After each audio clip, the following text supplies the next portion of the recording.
दोस्तों, आज की इस वीडियो में हम कोरा प्लेटफॉर्म पर पूछे गए एक प्रश्न लेकर आए हैं। प्रश्न है, was Osho right about everything he said? यानी ओशो ने जो कुछ भी कहा, क्या वो सब कुछ सही था? दोस्तों, जब भी हम ओशो शब्द सुनते हैं तो केवल एक ही तस्वीर हमारे सामने उभर कर आती है। हम भारतीयों के लिए ओशो शब्द का मतलब ही इस चेहरे से है।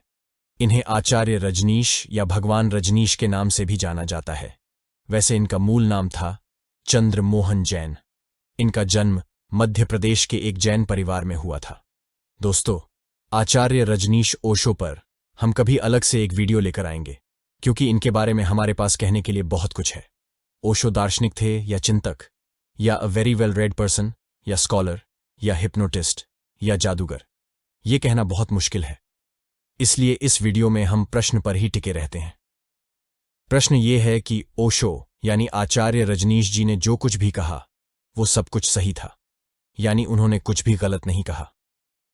दोस्तों, ऐसा बिल्कुल भी नहीं हो सकता है कि कोई इंसान सर्वज्ञाता बन जाए और सब कुछ सही ही बोले या सही ही करे और गलत कुछ भी ना बोले या ना ही गलत करे, क्योंकि ये सृष्टि, जगत, ब्रह्मांड इस प्रकार से बना ही नहीं है। अगर केवल मनुष्यों की ही बात करें तो सभी मनुष्य एक जैसे प्राकृतिक क्रिया से पैदा होते हैं। सुबह से लेकर रात तक सभी की एक जैसी शारीरिक गतिविधियां और क्रियाएं होती हैं। सभी हाड़ मांस के पुतले होते हैं। कोई इंसान जो कुछ भी बोलता है या जैसी भी उसकी विचारधारा होती है, यह बहुत सी चीजों पर निर्भर करती है। इन सभी में सबसे मुख्य चीज है उस इंसान की जीवन यात्रा। हम सभी इंसानों की अलग अलग जीवन यात्रा है, यानी सभी की अपनी अपनी नियति है। दो लोग हूबहू एक जैसे कभी नहीं हो सकते हैं। यहां तक कि एक ही पेरेंट्स से उत्पन्न बच्चे भी एक जैसे नहीं होते। राजकुमार सिद्धार्थ को जब इस जीवन की क्षण भंगुरता का एहसास हुआ तो राजमहल छोड़ डर दिया।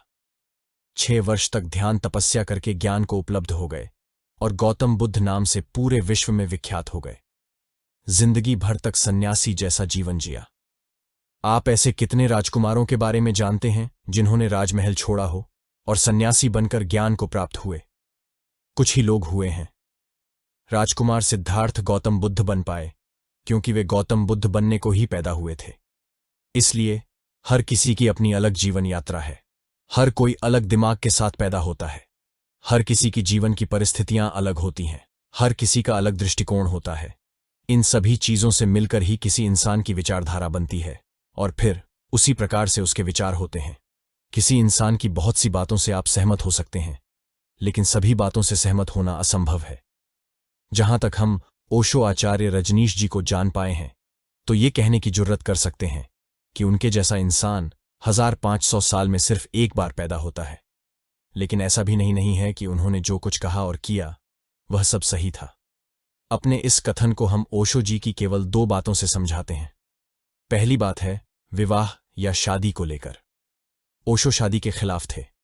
उनका मानना था कि शादी केवल मूर्ख लोग ही करते हैं। अगर शादी करनी ही है तो परमात्मा से करो। दोस्तों, परमात्मा की आप भक्ति कर सकते हैं, लेकिन परमात्मा आपकी फिजिकल नीड को पूरा नहीं कर सकते, बल्कि परमात्मा द्वारा बनाई गई ऑपोजिट जेंडर का जीव ही आपकी फिजिकल नीड पूरी कर सकता है। मेल फीमेल का एक दूसरे प्रति आकर्षण होता है और दोनों एक दूसरे की फिजिकल नीड को पूरा करते हैं। इसीलिए विवाह या शादी नाम की प्रथा या संस्था बनाई गई है।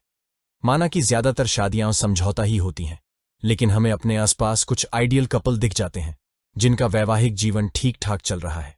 इसलिए सभी को ये बोलना कि शादी करना मूर्खता है, हम ऐसा बिल्कुल भी नहीं मानते हैं और ऐसा कभी हो भी नहीं सकता है। कोई चीज मेरे लिए सही हो सकती है लेकिन आपके लिए नहीं, एंड वाइस वर्सा। इसीलिए ओशो जी का विवाह को लेकर जो विचार था वो उनका अपना निजी विचार था और उनकी ये बात सभी के लिए सही नहीं हो सकती है। दूसरा उदाहरण हम देते हैं जब ओशो भारत से अमेरिका गए। ओशो ने अपने अनुयायियों के साथ मिलकर अमेरिका के ओरेगन में रजनीशपुरम नाम का एक छोटा कस्बा बसा लिया, जहां पर हजारों की संख्या में उनके अनुयायी रहते थे। बहुतों का कहना है कि ओशो टूरिस्ट वीजा पर अमेरिका गए थे और फिर वीजा रिन्यू नहीं किया। इस हिसाब से वे अमेरिका में कुछ समय तक इलीगली रहे थे। उनके बहुत से फॉलोअर्स ने अमेरिकन सिटीजन से शादी कर ली ताकि स्पाउस ग्राउंड पर उन्हें वीजा मिल जाए। दोस्तों, प्रॉब्लम की बात यह नहीं है, बल्कि प्रॉब्लम की बात यह है कि हजारों की संख्या में उनके अनुयायियों के बसने के कारण वहां के लोकल लोगों को दिक्कतों का सामना करना पड़ रहा था। नेटफ्लिक्स पर उपलब्ध डॉक्यूमेंट्री वाइल्ड वाइल्ड कंट्री में वहां के स्थानीय लोगों ने अपनी आप बीती सुनाते हुए कहा है कि इनके आश्रम में रात के 12 या 2-2 बजे तक हल्ला होते रहता था। जोर जोर से चिल्लाने और रोने की आवाजें आती रहती थीं, जिसके कारण हम सो नहीं पाते थे। इनके अनुयायी बहुत बार खुलेआम सब कुछ करते रहते थे। हम अपने परिवार के साथ वर्षों से यहां पर रहते आ रहे हैं। इन लोगों के यहां पर बसने के कारण हम सभी लोगों का जीवन दूभर हो गया था। दोस्तों, अब यहां पर समझने की जरूरत है। ओशो ने अपने अनुयायियों के लिए जो कुछ किया वो सही था, लेकिन उन्हें ये ध्यान रखना चाहिए था कि उनके आश्रम की गतिविधियों या अनुयायियों के चलते किन्हीं दूसरे लोगों को कोई परेशानी ना हो। आपको अपनी जिंदगी जैसे भी जीनी है बिल्कुल जिएं, लेकिन ये ना भूलिए कि आपकी स्वतंत्रता वहां तक है जहां से दूसरे की नाक शुरू होती है। आपकी किसी भी एक्टिविटी के कारण किसी दूसरे को कोई असुविधा नहीं होनी चाहिए। जब ओशो को अमेरिका पुलिस ने गिरफ्तार किया और फिर वहां की कोर्ट ने उन्हें तुरंत अमेरिका से वापस जाने को कहा, तो भारत वापस आकर उन्हें अपनी गलती का एहसास हुआ और उन्होंने स्वीकार किया कि मैं अमेरिका में अपने मिशन में फेल हो गया। ये बात जाने माने दर्शन शास्त्री डॉक्टर हिम्मत सिंह सिन्हा जी ने अपनी इस वीडियो में कही थी। लेकिन दुनिया में ऐसे आदमी बहुत कम पैदा हुए हैं जो अपनी फेलियर्स को कन्फेस कर सकें। तो मुझे ऐसा लगता है कि after Sukrat you are the person जिसने अपने आप कि मेरी फिलॉसफी अमेरिका में फेल हो गई है, मैं इंडिया वापस आना चाहता हूँ। तो you have confessed your failures.